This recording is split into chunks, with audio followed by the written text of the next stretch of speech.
School is out. You're finally done with your third year of high school, and you're eager to get some rest over summer break. But there's this looming dread, this fear in the back of your head. How are you supposed to apply for college? Everyone talks about writing essays and noting down awards and extracurriculars, but how does it actually work?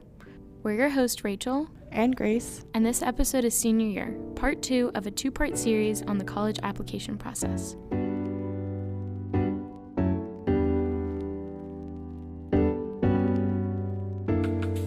So first up, we should explain what Common App is a little bit. It's one of the most used platforms to submit your college application essays and materials, and of course there's a lot of other platforms, but Common App is the most regularly used, and it's the one I'm most familiar with, so I'll talk about that one. So Common App essentially gives you a space for you to note down your grades, your activities, like your extracurriculars, and your awards, and some of your standardized testing scores, and also just like personal information about your family and stuff that colleges will often ask for. And so what happens is Common App takes all this information and it'll submit it to every single college that you submit your application to. So each college usually has a Common App portion, so you only fill out that portion once and it goes to every college, and then each separate college will have their own little separate portion where they might ask their college specific questions. And it's like an online website. You can easily make an account over the summer or during the fall. Another aspect of Common App and a lot of other application portals is that you can usually get fee waivers. So applying to each university will usually cost around like $80. But if your family meets the requirements, you can apply for a fee waiver. It'll usually ask you if you fit the requirements for a fee waiver, and you can go through that process to get your fees waived, so then you don't have to pay for applying to any colleges. Besides the Common App, there are a few other application portals. Like, for example, the UC system, the University of California system, uses a different portal, so they don't have a personal statement or anything. They have you choose like 4 different prompts to write from, and the word count is a lot less. So some different universities have different portals, but the majority of them will use Common App. Definitely, like what Grace was saying, is that Common App, you need to stay very organized with it. It's just a lot, and I mean, if you add more and more colleges, it's also just going to be a lot more to do. What's nice about Common App is it keeps track of what you're like finished with and like the questions you're finished with, so it has like little check marks. And then there's also like on your main profile, you can there's like self-reported grades that you can do, but not every college requires it. Like one required it, and then another one I applied to required like an external version of it. The thing about Common App is that it's just like a lot. It's a lot of work, and it's very important that you link it to your Naviance. So I'll use that as a very smooth segue into Naviance really quick. So Naviance, I know that probably the counselors have been constantly talk about Naviance and just like marking down the colleges that you're interested in or the colleges that you're going to. But once you link those 2 accounts, you're able to easily link where you're going, and it's also going to open up your rec letters and like your transcripts, and that just like makes it a lot easier. So for like rec letters, when you go to like the college tab and it says letters of recommendation, what you can do is you'll like get the option to like add a request, and it will show the menu of the colleges that you've picked on Common App, so you don't have to like search for them. They're just readily there. So if you're in Fulton County schools, at least, you can access Naviance through your Launchpad. Just log into that and click on your Naviance, and it'll automatically log you in. So with your teacher recs, as Rachel said, you'll have to navigate to that screen. And another important part of Naviance is making sure you put down which sort of decision you're applying for, either early action, early decision, or regular decision. So then your counselors and teachers will know the deadline for when they need to submit your recommendations by. And Naviance is used for your counselor recommendations, your teacher recommendations, and your transcripts. You have to request transcripts through Naviance to get them sent to your schools directly. Another thing about that is that regarding rec letters, I know that we talked about rec letters just a little bit in the junior year episode. And so it's really important to talk to your teachers first about rec letters rather than just submitting a request on Navient. And it also seems a little presumptuous. So definitely talk to your teachers first and then submit the request. But sometimes, I know this happened with me, is I requested my letters really early, is that the school has to open up their profile before teachers can actually submit them. They can upload like the PDF portion, but they can't answer their like questions. So if that happens, don't necessarily pester your teachers because they know what they're doing, but gently remind them and see if it's been opened up yet, because I know that deadlines are very important. Yeah, and just a general thing for Naviance, because, for submitting any materials to universities, it takes time, one, for your request to be processed and for them to actually send it, and for the university to process it. So just make sure you do things well in advance. So another aspect of the application, a really huge one actually, is writing the essay. Usually there will be one big sort of essay around like 650 words that the Common App requires you to do, and then there will be smaller essays that other universities require you to do. My advice on essays is to sort of start looking at the prompts and brainstorming over the summer. Usually it'll be something like, what is an idea that challenged you, or like, how did you show you were a leader? How did you overcome some sort of challenge? Or like another one, the one that I personally responded to is, what's an important part of your background? And so, to be honest, the prompts are very broad. You can really talk about almost anything you want to. I would say just make sure it's something that's really a key part of your identity. And also, the point of the essay, everyone will say this, but the point of the essay really is just to get to know you better as a person. You don't really have to show off all of your awards or grades or anything, because the rest of your application already speaks for that. It already shows your activities and your grades through your transcript.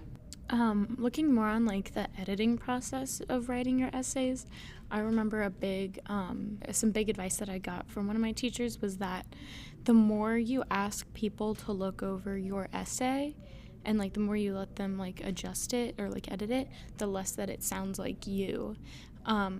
Like Grace was saying, it's very important that colleges get to know you through this rather than just looking at your like stats on a sheet of paper. They can really get to know you and like your writing style and just an insight into your personality. So if you have this jumble of people's different opinions on your writing, it doesn't sound like you.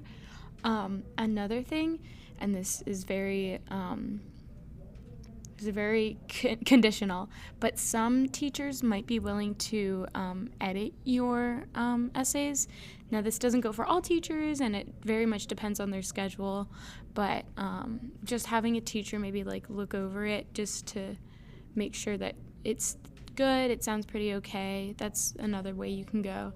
And I know some people hire like college tutors. I personally didn't have one, so I can't speak on that, but that's also maybe another route that you can go. Yeah, so I did get a college counselor mostly for my essays. They are like pretty expensive. I personally would just say probably to ask like your mentors, the people around you, maybe even your friends if you trust them enough, because the thing is, it has happened to people before, like online, where someone might steal their essay. So just make sure you're careful with that. Maybe ask an older sibling or someone to look over your essay, because for me at least, like the price versus like what I got from college counseling was not like really worth, in my opinion. But then again, it's really personal preference and it's your own situation.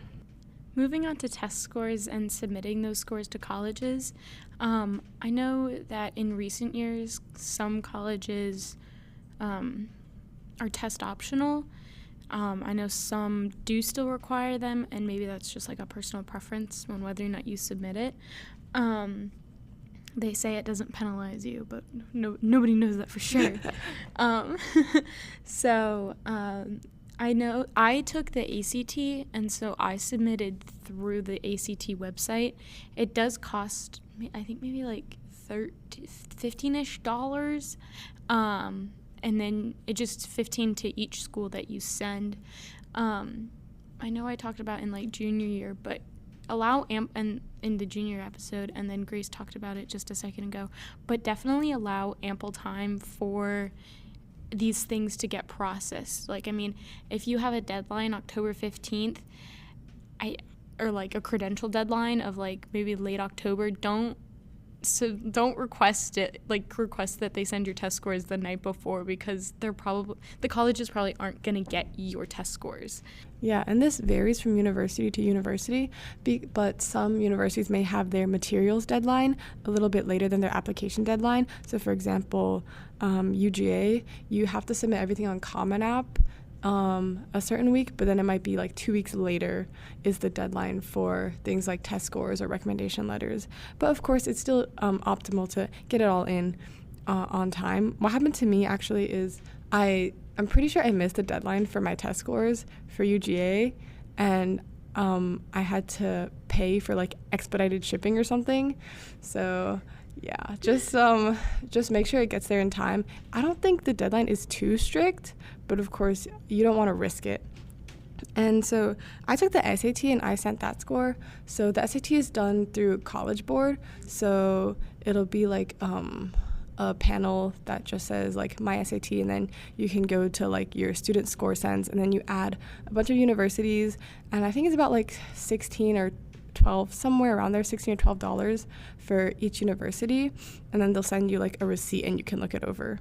So another important part of applying to college is the financial aid portion. So there are usually around 3 steps to financial aid, 3 very broad general steps, and different universities might have more specifics that they want. But one part is the FAFSA, which is the free application for federal student aid. And you just go on the FAFSA website, make an account, and you have to submit a bunch of information about your family and your parents' tax returns, really like information about their income and their jobs and stuff like that. And then it'll give you an estimated expected family contribution number, and that's how much basically that the FAFSA believes that universities will ask from your parents to contribute towards your tuition money. And then it'll tell you if you're eligible to apply for like federal grants and such. And so usually you'll want your parents to help you fill that out. Another form is the CSS, which is the College Scholarship Service.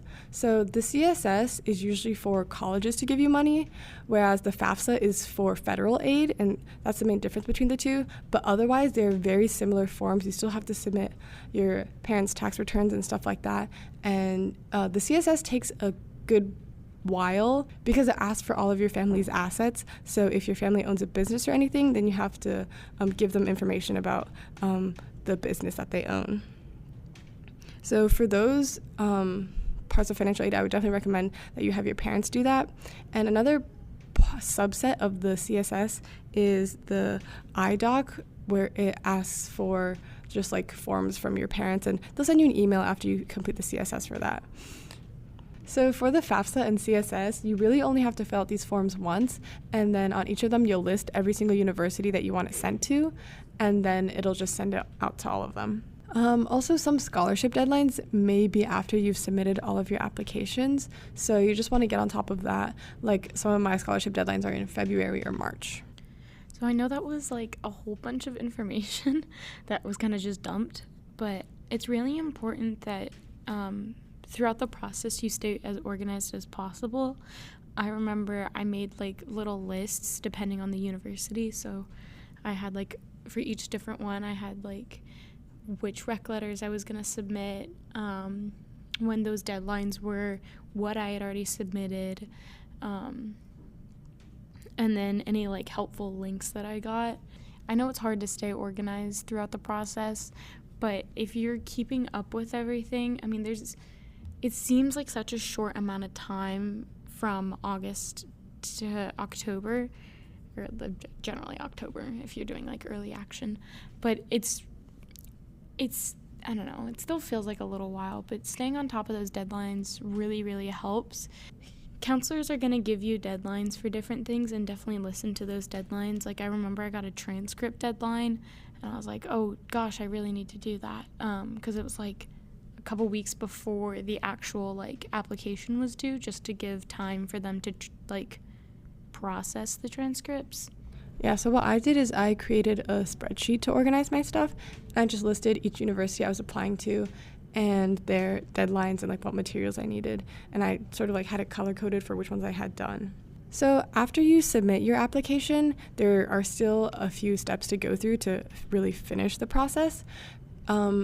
Every university will send you some sort of email and a link to their application status portal. So this is just a place where you can check if you submitted all your materials, and so you can check what you're missing. And it's also a place where when the decision comes out, you can check your decision. So they'll give you a username and a password, and then you'll have to reset your password. And after getting into this portal, you just want to make sure that you have all of your financial aid documents in and all of your other application documents in. So for financial aid, some universities might require another form, like for example, a proof of dependency form that you have to sign off on. Oh, and also you will still have to use Naviance even after you've submitted all of your really rec letters and transcripts, because if you're applying regular decision, some universities will require a mid-year report, which is essentially like your transcript for the first semester of senior year, and you'll have to request that through Naviance again. So you'll, obviously make like external lists and guides and to keep track of everything, but these colleges will let you know if you are missing anything. Like, I needed a proof of residency, I think, for one place, and I was like, oh gosh, okay, because that wasn't a part of the regular Common App process. Another thing after you submit your applications is kind of some post-rec letter stuff.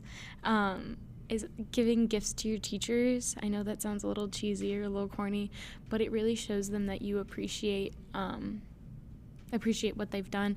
And if you had like a separate teacher help you with your essay, definitely give them something. I think we talked about that in junior year as well, giving original gifts and something meaningful. Also, keep them updated on your process. I remember, like, I've come into, like, Miss Evans' room before, and I was like, oh, my gosh, I got into here. Like, oh, I didn't get into here, and I don't know how I feel about X, Y, and Z, but it feels so nice to share it with them, and it's so much fun because, as cheesy as this sounds, they really are rooting for you, and they're very proud of us and cheesy stuff. Yeah, like, they just want to know how you're doing, and they'll support you no matter what happens to you. Really, in the end, the process can seem kind of intimidating, but, like, you'll get through it. Everyone around you is also going through it at the same time. You're sort of all, like, going through it together. You can always ask your peers for help for something, and the counselors at Northview will also have a meeting at the beginning of the year to sort of introduce you to the whole process a little bit more. If you had one sentence of advice or like a little blurb of advice for rising seniors, what would you say? I think it's also important just to don't be scared of asking questions or not knowing what to do, because a lot of people don't know how to do this. Nobody really has ever gone in depth through it with them, so it's fine to ask people for advice. In the end, you'll get through it, and college isn't everything, so even if you don't get what you've been working so hard for, you'll find some place you love, and you'll find some people that you'll make friends with. What about you, Rachel? I think I'd say that everyone else is going through the same thing around you, and I know at Northview we're fortunate enough to have a lot of these resources to help us, and it may seem really scary and like no one else knows what you're going through, but these teachers have seen it all, and they're ready to help, especially the counselors. Find ways to celebrate the little things. Definitely celebrate once you've submitted all your applications, maybe like a little treat for yourself, but if you celebrate like along the way, it'll seem like, oh, if I already done with my essay, like I can celebrate a little bit, but once I finish my transcripts, I can celebrate even more. So just be sure to treat yourself well through the process. Stay on top of those deadlines, get it all done. And like Grace said, there is a college for everyone, even if it's maybe not the one that you originally thought. You'll be happy most anywhere you go. And if you don't want to go to college, then there's also no shame in that. If you want to take a gap year or start in the spring, then don't feel ashamed of that. Everyone has their own way of going through life.